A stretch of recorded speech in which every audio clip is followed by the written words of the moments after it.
Hello, everyone. My name is Rebecca Morton. My pronouns are she, her. I'm the Director of Artists and Studio Programs here at Baltimore Clayworks, and we are thrilled that you all have joined us. I would like to acknowledge that I'm joining from my office located in Piscataway and Susquehannock Land, currently known as Baltimore, Maryland. It is my pleasure to welcome you to our virtual studio tour given today by Kristyn Rohrer. Kristyn is a ceramic sculptor born in Lancaster, Pennsylvania. Through ceramic process, design, and storytelling, Kristyn takes ownership of their Mennonite upbringing and identity in creating their body of work, bringing a contemporary twist to the nostalgia of Pennsylvania Dutch culture. Kristyn received a BA in sociology with minors in ceramics and German from Kutztown University in 2018 and completed a ceramic arts post-baccalaureate program at West Virginia University in 2022.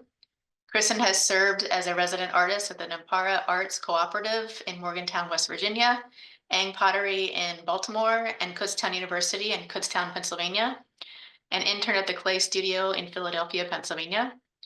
Kristyn has exhibited ceramic work nationally since 2017 and is currently the 2024 to 25 Lormina Salter Fellow here at Baltimore Clayworks. For more information about our artist talks, please visit our virtual library at baltimoreclayworks.org. And tune in for our next studio tour on Tuesday, March 11th with Patrick Bell from 1:30 to 2. I will now turn it over to Kristyn. And hi, everyone. Thank you for joining and welcome to my studio. I'm going to be sharing a little bit with you today, some more about my inspiration, some of my process, my techniques, and you get a little bit of a sneak peek at some of the works that are in progress in my studio right now. One of the things that I wanted to start off with a little bit is just actually the things on my walls behind me. I started probably 3 or 4 years ago, kind of putting pictures up on my walls to really bring the inspiration into my space. So I kind of have one wall that's dedicated to a lot of the kind of Pennsylvania Dutch Mennonite background art pieces. So lots of rugs, quilts, froctor, calligraphy, those kind of things. Some were, that my grandmother made, quilts, pictures of those, and others just things that I have liked their patterns, enjoyed. And then the other side of my studio, I actually have pictures that I took traveling in Iran. I like to have kind of a little bit of both of these things coming into the inspiration for my work. I think some of my favorite art that I've ever seen in my life has been the shrines and the mosques that I got to see in Iran, all the Persian architecture, tile work. So I love kind of marrying these two things a little bit, drawing those inspirations into my pieces a bit. But I'm going to kind of walk you around my studio, give you a taste of what I've got and what I'm working with. So kind of over on this shelf, I have a lot of my finished work or work that's kind of in process being finished, some cups that I've glazed, some hand sculptures I'm working on. And then a lot of my studio is taken up by my glazes.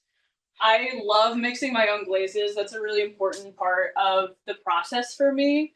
I really fell in love with glaze working as a research assistant in my undergrad.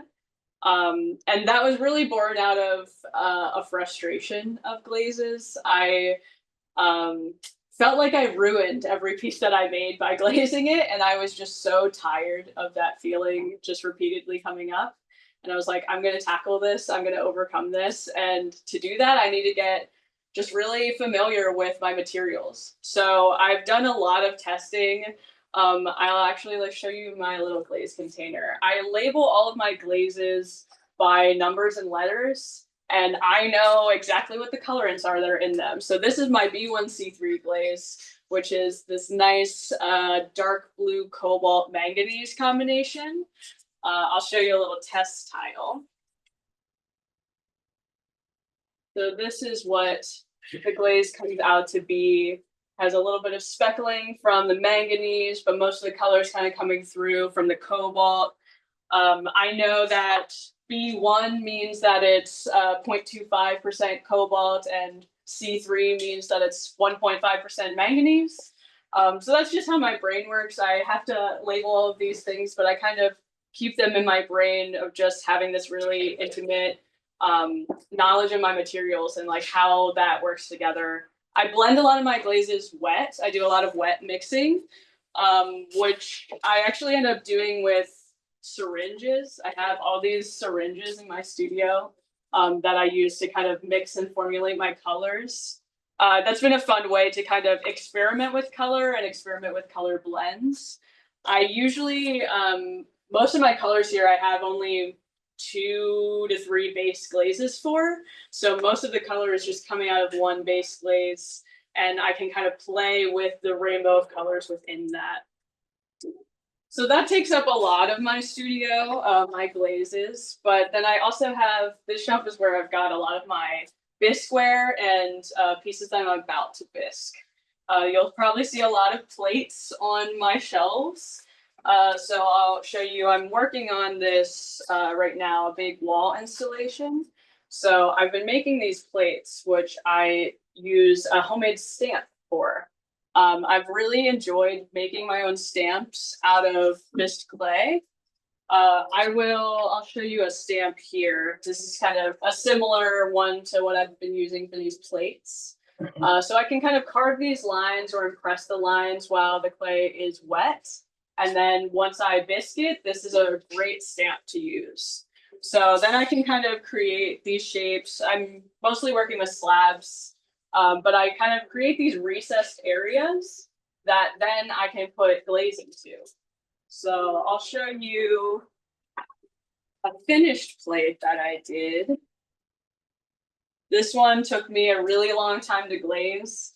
I want to say this took at least probably 3 to 4 hours. So I think there's 8 or 12 colors on here. So each of these kind of little lines has different colors. But I actually use the syringes to glaze this as well. So I kind of fill up a little syringe and I'll just sit at my studio and just squirt it into these little recessed areas that I've made with my stamp. But these have been a lifesaver for speeding up the glaze process. Even though it does take hours, I kind of enjoy the tediousness of that. That's something that I think I really enjoy about my making process is kind of getting to zone into something, getting to really focus in and just concentrate on one object for a long time. I have less of a potter's mentality to making. I think I have more of a sculptural mentality where I kind of can focus in on one piece and take my time with it. Whereas I think potters often are doing a lot more production style where you make quickly and you make a lot. That is a challenge for me. So I've been challenged in, I think this residency in particular to just make more and make faster. I'm getting prepped for my show in July, so it's been exciting to try to challenge myself in different ways.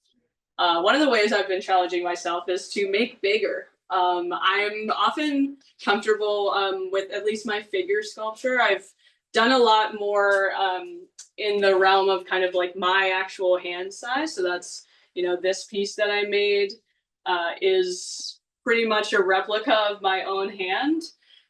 So I kind of wanted to challenge myself to make a bigger piece. I've made maybe 1 or 2 kind of larger figures, but I haven't made a large hand like this. So I enjoy making solid. That's kind of my favorite way to sculpt. I'll often kind of do a combination of a solid and kind of like a pinched hollow form.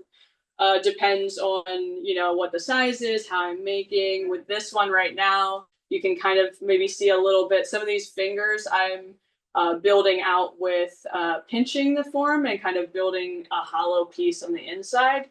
But most of the body of this is completely solid. And then I'll have to hollow it out later.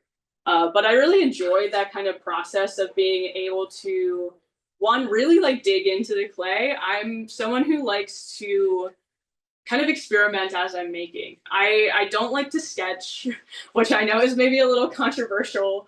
I really don't draw most of my pieces before I make them. I'd rather just get started in the clay. And clay is such a forgiving material that I'm kind of able to adjust and work with it while I'm making. There's a lot of pieces that I've made that kind of started off as one thing and end up as another, partly through the process of just me taking my time with them and kind of changing how I feel or what the message is as I'm making. I think one example is actually this hand sculpture that I did. This one I started in, I want to say October of this past year. And I've only now kind of gotten it to about bisque ready stage. I kind of just kept it wet and kept it on my shelf for a few months. I started it and I was like, I don't really like how this form is coming together. The hand was actually a lot lower. And it just like wasn't looking right. I didn't like how it felt. I wasn't enjoying working on it. So sometimes I'll, just kind of get that feeling and I'll just kind of need to set a piece aside. So I like to have a lot of different things being worked on while I'm making so that I can kind of jump around and see like, okay, what am I inspired to make today? What's calling to me? What piece do I need to let firm up? What piece do I need to just set aside because something about the concept or something about the construction is changing in my mind? So I like to have that playfulness and that ability to kind of change as I'm making while I'm making. So sketching doesn't always help me in my planning, but sometimes I'll make little maquettes out of clay. This is my little maquette for this larger hand sculpture. So just something to kind of play around with form, and see how the clay can come together. I don't like to draw because my brain doesn't think in 2D. I really struggle with that. So I'm like, I might as well just make a smaller version out of clay and see how it goes. So that's kind of just a little bit about how my brain works when I'm making, how I like to make. But I also wanted to share a bit about kind of my process and some of my tools that I like to use. I think something that's particular to the way that I like to make is one of my inspirations is my mom. So I grew up in a bakery essentially. In our just old farmhouse, my mom had her own bakery. It's basically just her, and every now and then someone would be helping her. Sometimes it's me. But I really learned a lot about how to work with clay before ever working with clay because I worked with fondant. And a lot of the ways that I end up working with clay and some of the things that I've done and made over the years have been because I learned how to manipulate fondant and could translate that directly over to clay.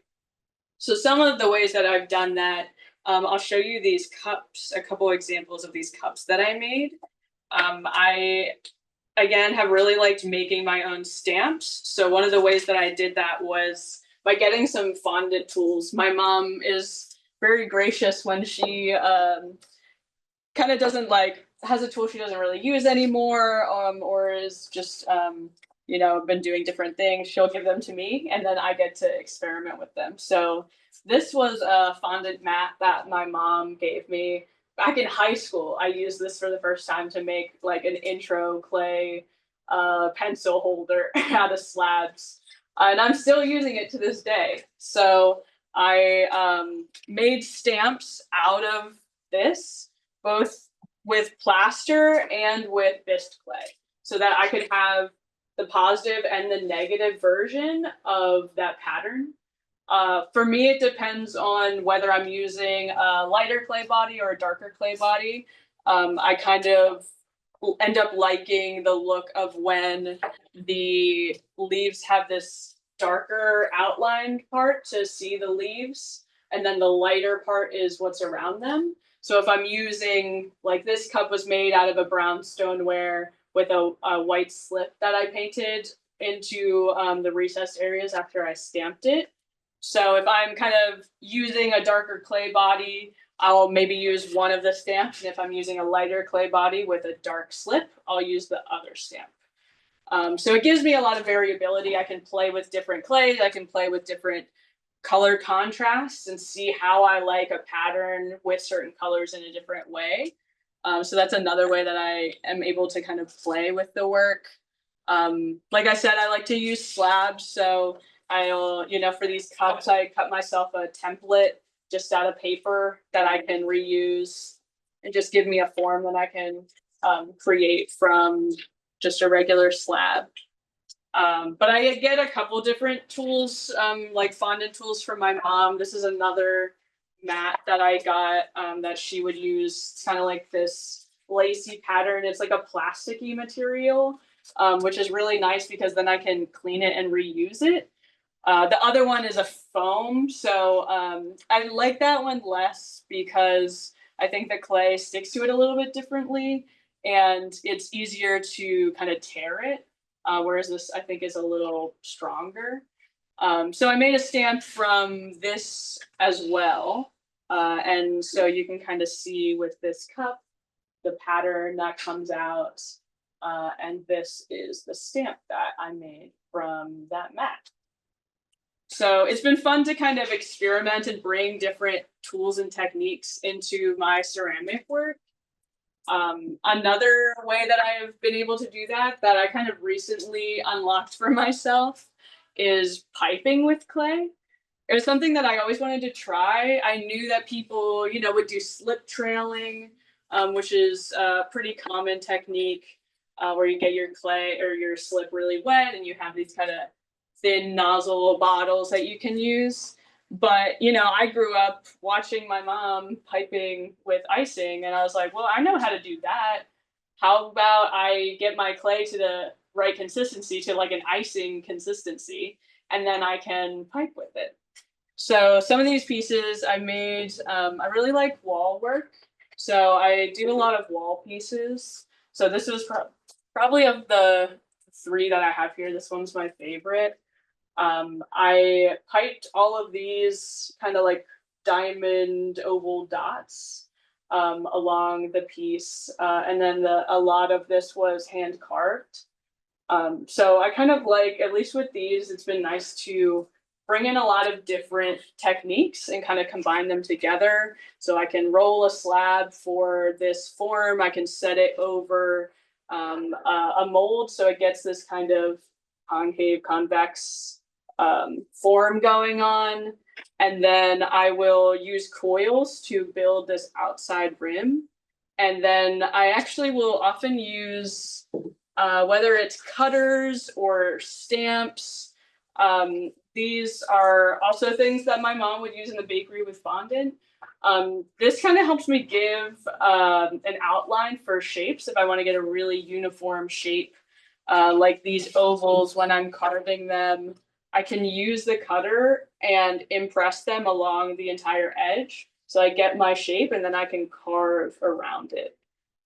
So I enjoy kind of bringing those techniques in, and then kind of this edge. A lot of people have been asking me if this is like a pie dish or like pie inspired, which it wasn't necessarily like cognitively, but I think maybe subconsciously that I was like using kind of the technique that you would like crimp a pie plate or a pie.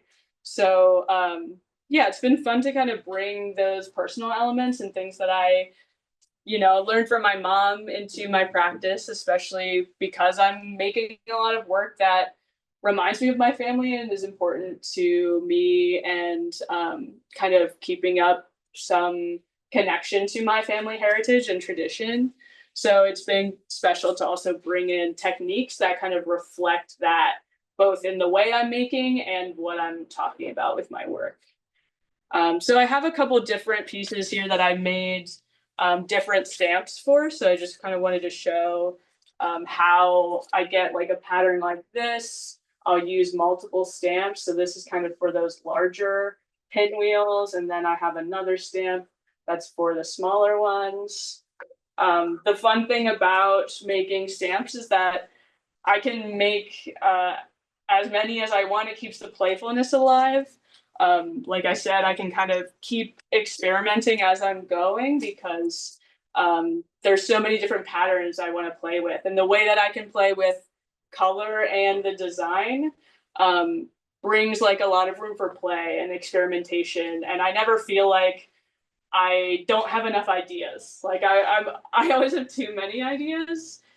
It's a matter of getting in the studio and like putting them into action and making them. They're all floating around in my head, and I just have to kind of get grounded and nail them down. But yeah, those are kind of the main things I'm working on right now. I have another piece here that is a larger wall hanging that I'm trying to figure out how to glaze. So I have this that has some of those piping, so some of these really thin lines and the dots are piped. But most of this was hand carved.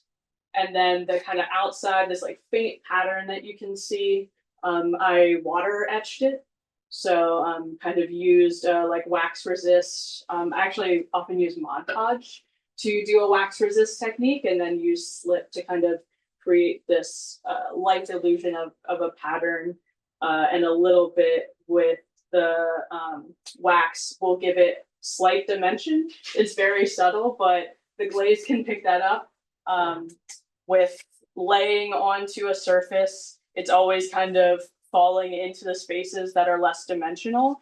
So it's really fun to be able to play with dimension and glaze. I think it's a really unique material to be able to highlight those textures that you can bring in various pieces. But I often use a lot of these kind of star shapes, these like 8-pointed stars and pinwheels are a lot of my kind of favorite like Proctor quilt inspired patterns. I really enjoy the way that both, I think, in quilting and in a lot of Islamic architecture that I'm inspired by, marries the geometric and organic into how they're doing pattern. So with quilts, a lot of the way that manifests is, you know, you have a quilt block that'll be a really geometric form. You know, something like the log cabin quilt block that has a lot of these angular edges, but then they'll bring in kind of an organic form by embroidering something that has a more organic shape to it. And I think that that's also reflected in a lot of Islamic art, where you might have these really intricate tile pieces that are also very geometric in shape and line work. But then they bring in, you know, a lot of florals and, you know, some of these patterns, if you look really close, are actually very organic. So I love the way that those are kind of married in the reflection of kind of like, I don't know, an interfaith art form is really intriguing to me. And so kind of pulling from different, I love the intersection of like art, culture, and religion is something I've kind of studied a lot in school. So being able to like bring in all of those influences and put that into my work as well has been a really fun kind of element to play with. But I would say I'm kind of also trying to marry my love of figure sculpture with my love of like pattern and color. I think that's been another way that I'm kind of trying to challenge myself. Figure sculpture is what got me into clay. It's what got me to really fall in love with it and to also want to pursue it more professionally. So I always kind of have that drive in me in the terms of like the way I like to make is very sculptural, and I enjoy that process. But I've loved being able to kind of regain control of glazing and how I glaze, and then be able to channel that into really intricate, delicate patterns. So it's fun to kind of marry all of these different sides and always be experimenting with what I'm working with and kind of pushing myself to, you know, do some decorative work, do some work that is maybe more approachable or more affordable, you know, like a cup or a mug that, you know, not everyone can afford a large sculpture. I couldn't if I walked into a gallery, so I can't expect other people necessarily to do that either. But I think for me, at least, a lot of, you know, these sculptures that are a bit bigger, I think speak to more of a gallery space, and I want to have more of a message with them in terms of um, what kind of stories I'm telling. Whereas I think a lot of the more decorative work can be more of an everyday object that someone can put into their home or, you know, drink coffee out of in the morning. And it just creates a different kind of story and a different intimacy that I like having these different avenues to interact with someone. So yeah, that's kind of most of my studio. I have a lot of my tools over here. This is kind of my main workspace. I really like stand at my banding wheel. I have a lot of different clays I'm working with, so I'm not set on a clay body right now. But I think that also gives me a lot of ability to play and to use different slips on different clays, see how they interact, see how that contrast can play. But yeah, that's most of what I wanted to share with you. But I'm happy to answer any questions if anyone wants to chat about process or tools or making. I'm happy to share anything that I've got going on. Yeah, it depends on the piece. So some of them, like this piece that I have here, I just used one stamp. So this is kind of like an eight-pointed star. And that kind of creates this like diamond pattern when I replicate it. So it depends how the stamp is made. Sometimes it can create its own like multi form within one stamp. But this one that I did, I used two different stamps so that I could kind of get a variation of these like pinwheel shapes. So some could be smaller, some could be larger. So I'm often making these stamps, at least the ones that I've made most recently. I'll make them the same size, like these same kind of like square quilt block-esque form, so that when I replicate them, they match up with each other. And then I can use different ones to create different patterns, and sometimes use just one or sometimes use multiple. Yeah, that's a great question. And I, of course, love talking about glazes. So something that I did was I started off by doing what's called like line blends. So I kind of start off with just knowing a lot of colorants that I want to maybe experiment with. I at least like to have one base glaze and then experiment with color just within that base. So then I don't have to have a bunch of different glaze recipes that I'm looking at or mixing. So I'll kind of start by saying maybe I want to play with copper, cobalt, manganese, and erbium because I love rare earth oxides, despite how expensive they are. So maybe I'll say get a couple of different colorants, and I'll start by doing line blends. So maybe I'll test my base glaze with 1% copper, with 2% copper, and 4% copper. See what that range looks like, what those differences are. And do that for kind of every colorant I have. I've worked with a lot of these colorants many times, so I know a kind of different ranges I want to play with. Every colorant has a different strength. So I know that cobalt is a lot stronger than copper. So I'm only going to test my cobalt at 0.5% and 1%, and I'm not going over 1.5. I might even go to 0.25%. So whereas maybe a rare earth oxide like erbium is less strong, so I might have 8% erbium in my glaze or 6%. So I've kind of over the years developed kind of a knowledge base of the chemicals I like to work with.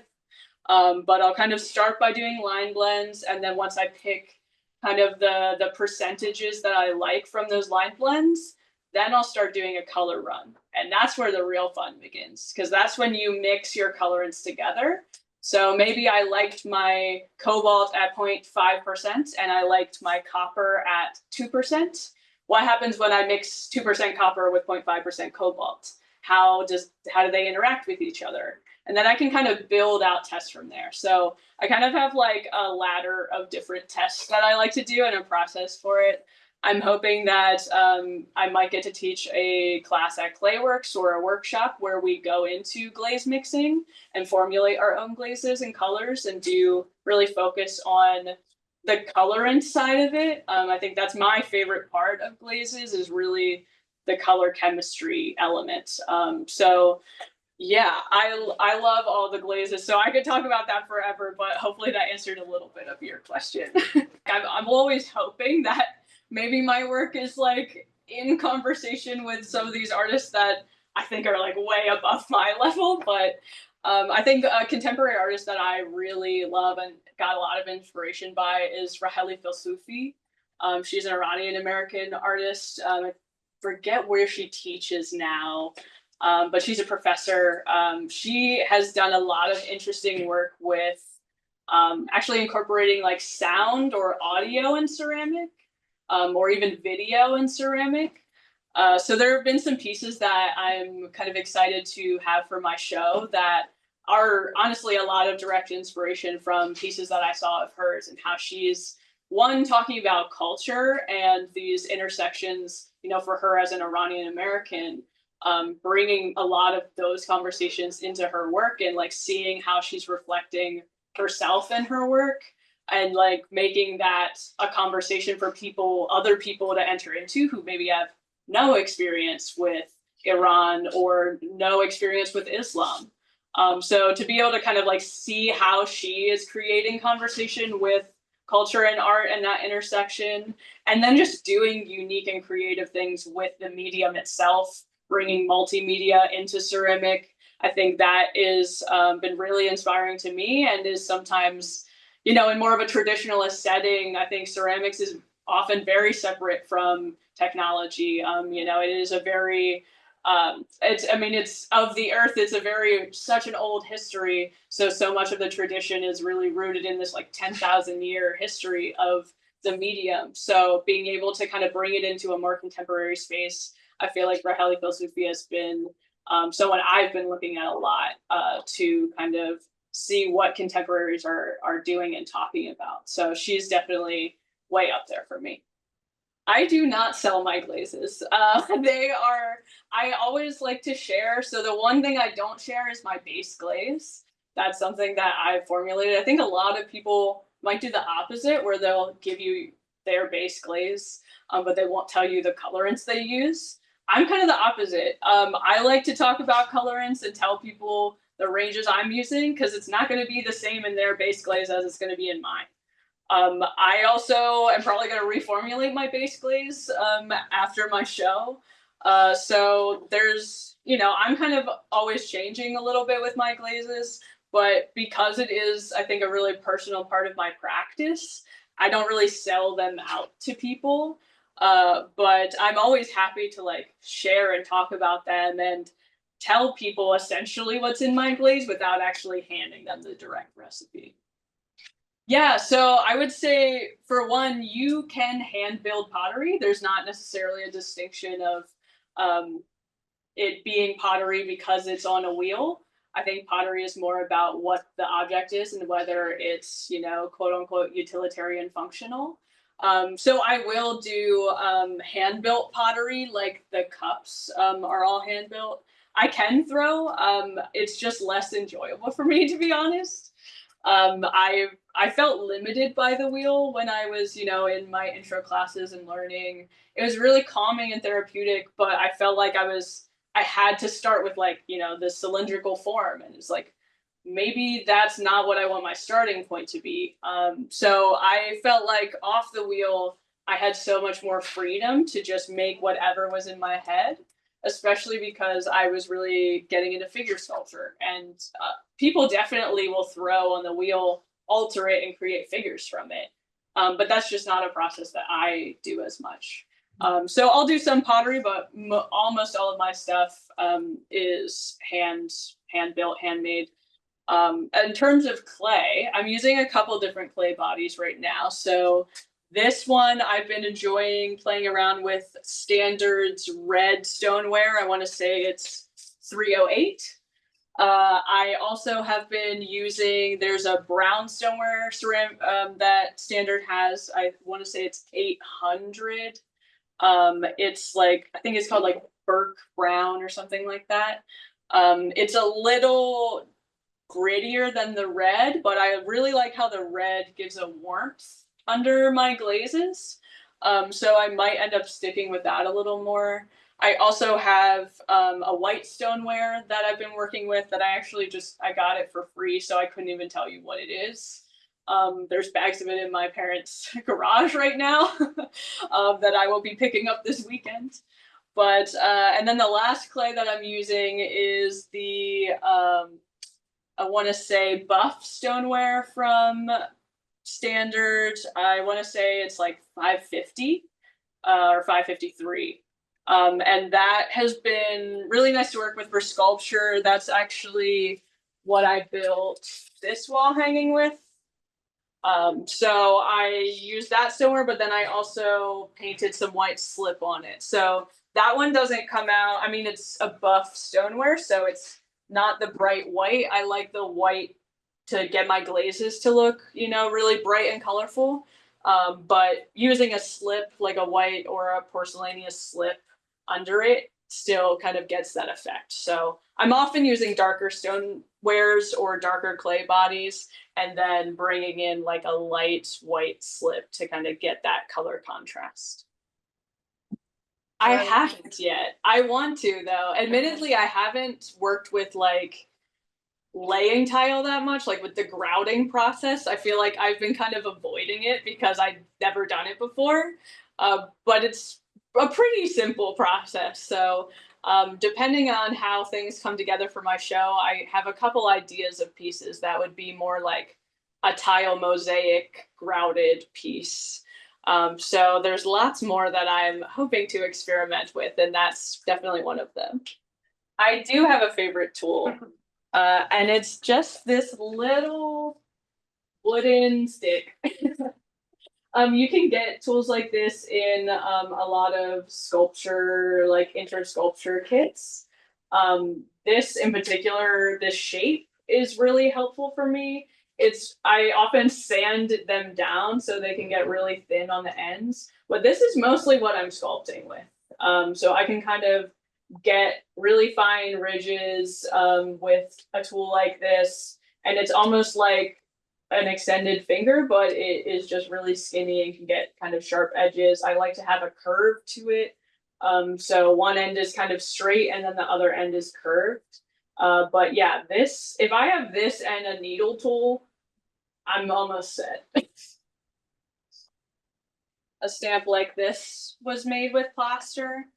I haven't done as much, mostly because plaster and clay are not good friends. So I've often been in studios where there hasn't been like a good area for making like larger plaster tiles.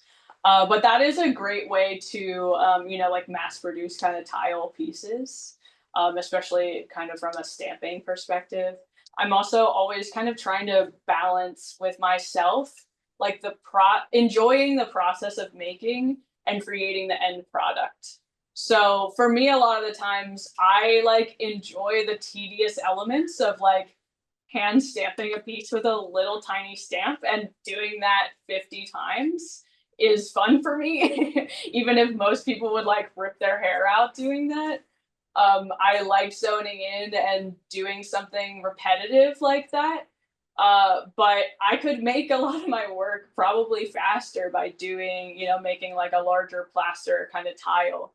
So I'm always kind of thinking about, okay, how do I keep that joy in my making process while still making my work faster and better and more efficiently? So it's been nice. I think also something that I'm gonna try to work with, especially I think after my show and I have a little more time to experiment, will be to try to create more efficiencies in my work and how I'm making, and find processes that I still really enjoy, but can help me make work faster. And I think plaster is one way that I could do that. Oh yeah, so my banding wheel, that's what my little hand is sitting on right now. So a banding wheel is just kind of like a turntable. So I have this really nice one that I won in like a ceramics bingo game at a clay club event in West Virginia. But it's a really nice banding wheel. It's like stainless steel at the top. And so I can just kind of set my board on here, and especially if I'm making a hand sculpture or I want to see it from all sides, I kind of need to be constantly looking at it from different angles. I can just put it on my board and sit here for a few hours and sculpt away with my favorite little tool. Yeah, thank you, everyone.